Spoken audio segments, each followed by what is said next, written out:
હાલો, મારી ચેનલમાં તમારું સ્વાગત છે। આજની જે રેસીપી છે એ છે શિયાળામાં જીંજરા ખૂબ જ મળતા હોય છે, જેને આપણે લીલા ચણા પણ કહીએ છીએ। તો એમાંથી જ બનાવવાના છીએ લીલા ચણાનું શાક। તો ચલો ફટાફટથી રેસીપી શરૂ કરીએ। અને રેસીપી પસંદ આવે તો વિડીયોને લાઈક અને ચેનલને સબસ્ક્રાઈબ કરવાનું ના ભૂલતા। તો લીલા ચણાનું શાક બનાવવા માટે સૌપ્રથમ જે જીંજરા એટલે કે લીલા ચણા છે એને મેં ફોલીને તૈયાર કરી લીધા છે અને અહીં એક મોટા વાટકા જેટલા છે। હવે આને સૌપ્રથમ આપણે બોઇલ કરીશું। તો એની માટે અહીં એક કઢાઈમાં પાણી ગરમ કરવા માટે રાખી દીધું હતું। પાણી ગરમ થાય એટલે સૌપ્રથમ લીલા ચણા ઉમેરી દઈશું। ત્યારબાદ 1 ટીસ્પૂન જેટલું મીઠું અને 1 ટીસ્પૂન જેટલી ખાંડ। ખાંડ ઉમેરવાથી ચણાનો કલર એકદમ ગ્રીન જ રહે છે। અને ચણાને બોઇલ કરતી વખતે કઢાઈને બંધ નથી કરવાની, આ રીતે ખુલ્લી રાખીને જ બોઇલ કરવાના છે। અને કુકરમાં પણ આ ચણાને બાફવાના નથી। તો લગભગ 10 મિનિટ જેવો સમય થશે એટલે ચણા બફાઈ જશે। તમે જોઈ શકો છો એકદમ ઇઝીલી દબાવે એટલે સોફ્ટ થઈ ગયા છે। તો બસ આપણે હવે ગેસ બંધ કરી દઈશું અને ઢાંકણ બંધ કરીને 5 મિનિટ માટે રાખી દઈશું અને ત્યારબાદ એમાંથી વધારાનું પાણી કાઢી લેશું। હવે આપણે ચણાનો વઘાર કરીશું। તો વઘાર માટે અહીં મેં 2 થી 3 ટેબલ સ્પૂન જેટલું તેલ ગરમ કર્યું છે। અને તેલ ગરમ થાય એટલે સૌપ્રથમ આપણે અહીં અડધી ટીસ્પૂન જેટલું જીરું કકડે એટલે 1 તમાલપત્ર, 1 સૂકું લાલ મરચું, અડધી ટીસ્પૂન જેટલી હિંગ અને ત્યારબાદ અહીં લગભગ 1/3 કપ જેટલું લીલું લસણ આદુ મરચાંની પેસ્ટ છે જે મેં મિક્સરમાં અધકચરી વાટી લીધી છે એ ઉમેરી દઈશું। અહીં બને ત્યાં સુધી લીલા લસણનો ઉપયોગ વધારે કરવો, એની સુગંધ ખૂબ જ સરસ આવે છે। ત્યારબાદ 2 મીડિયમ સાઇઝની ડુંગળી છે એને પણ એકદમ ઝીણી સમારી લીધી છે એ પણ ઉમેરી દઈશું અને સારી રીતે મિક્સ કરી દઈશું।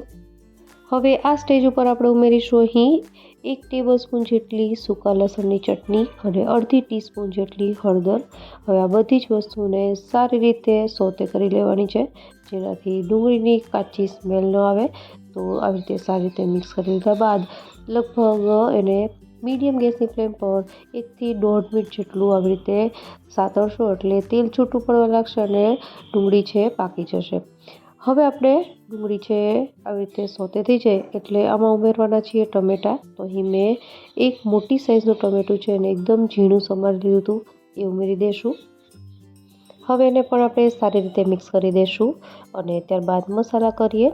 તો મસાલા છે સૌપ્રથમ અહીં 1 ટીસ્પૂન જેટલો ધાણાનો પાવડર, ત્યારબાદ અડધી ટીસ્પૂન જેટલું લાલ કશ્મીરી મરચું જેનાથી શાકનો કલર સરસ આવશે, ત્યારબાદ અડધી ટીસ્પૂન જેટલો ગરમ મસાલો અને હવે આ બધી વસ્તુને મિક્સ કરી દેવાની છે। આપણે ચણા બાફતી વખતે મીઠું એડ કર્યું છે તો મીઠું અહીં જસ્ટ આપણે ટમેટાં ડુંગળી પૂરતું જ નાખીશું તો જે લગભગ 1 ટીસ્પૂન જેટલું છે। બધા જ મસાલા એડ થઈ ગયા છે તો મિક્સ કરી લીધા બાદ હવે આપણે મેશ કરવાનું છે। તો ટમેટાં ડુંગળી અને બધી વસ્તુ સારી રીતે મિક્સ થઈ જશે। કોઈ પણ શાકમાં ગ્રેવી સરસ બની હોય તો એનો સ્વાદ ખૂબ જ સરસ આવે છે। તો તમે જોઈ શકો છો તેલ છૂટું પડવા લાગ્યું છે એટલે કે બધી જ વસ્તુ સારી રીતે કૂક થઈ ગઈ છે।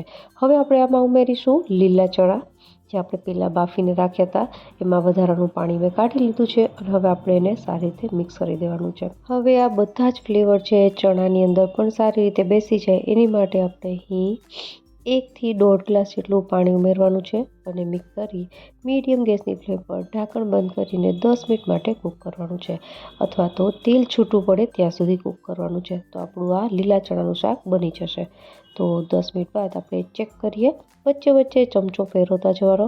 તો તમે જોઈ શકો છો કે તેલ છૂટું પડી ગયું છે અને જે કન્સિસ્ટન્સી જોઈએ છે એ કન્સિસ્ટન્સી પણ આવી ગઈ છે। હવે સૌથી છેલ્લે ગેસ બંધ કર્યા બાદ ઉમેરીશું થોડી કસૂરી મેથી, થોડી ઝીણી સમારેલી કોથમીર અને અડધા લીંબુનો રસ। આ બધી જ વસ્તુને મિક્સ કરી દેવાની છે। તો આપણું આ શિયાળા સ્પેશિયલ લીલા ચણાનું શાક તૈયાર થઈ ગયું છે। મેં આજે એને પૂરી સાથે સર્વ કર્યું છે। તમે રોટલા, પરાઠા કે ભાખરી સાથે પણ સર્વ કરી શકો, ખૂબ જ સરસ લાગે છે। તો આશા રાખું રેસીપી જરૂરથી પસંદ આવી હશે। ફરી મળીએ નવી રેસીપી સાથે, ત્યાં સુધી બાય।